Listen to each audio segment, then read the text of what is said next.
12वीच्या निकालासंदर्भातली वैभवी देशमुखचा आज 12वीचा निकाल आहे आणि निकालाआधीच वैभवी देशमुख साम टीव्हीवर आहे। वडिलांच्या आठवणीने वैभवीला अश्रू अनावर झालेत।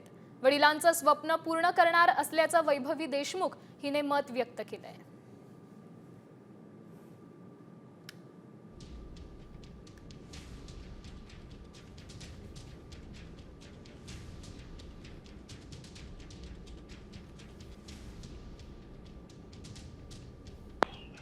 त्यावेळेस म्हणजे जो दुःखाचा डोंगर होता तो आमच्यावर नाही तर जो देशमुख कुटुंबावर नाही तर पूर्ण गावावर तो दुःखाचा डोंगर कोसळला होता। आणि त्याच कालावधीत माझे जे पेपर होते, मला तर ते पेपर देणं म्हणजे शक्य नव्हतं, पण सगळ्यांनी जे सांगितलं की तुला तुझ्या करिअर कडे सुद्धा लक्ष द्यावं लागेल, त्यासाठी मी जी 12वीची परीक्षा दिली त्याचा आज 5 मे रोजी निकाल आहे।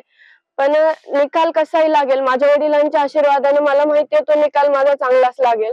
आणि तुम्ही दिलेली जी साथ आहे आमच्या सोबत आणि आमचा जो वाढवलेला धीर आहे, त्या धीराने तर ही लढाई आज इथपर्यंत आली आहे। पण मला याचं दुःख वाटतं की जर आज माझे वडील माझ्यासोबत असते तर त्यांना तो रिझल्ट ऐकून खरंच खूप आनंद झाला असता।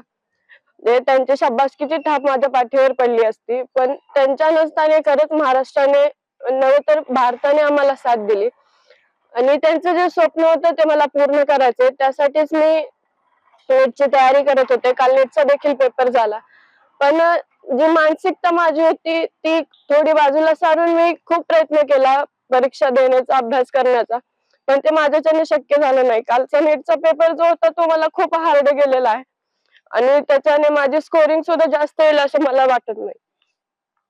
वडिलांचं काय स्वप्न होतं आणि ते पूर्ण करण्यासाठी तुमच्या ज्या पावलाला 5 महिने आता होत आहेत वडिलांचे वडील गेले। या गोष्टीची थोडी खंत वाटते की आज 5 महिने झालं, उद्या त्यांचं मासिक आहे, तरी देखील आज आम्ही न्यायाच्या प्रतीक्षेत आहोत आणि जोपर्यंत आम्हाला न्याय मिळत नाही तोपर्यंत आम्ही तर न्यायाच्याच भूमिकेत आहोत आणि आमची मागणी तर तीच आहे, न्याय मिळाला पाहिजे।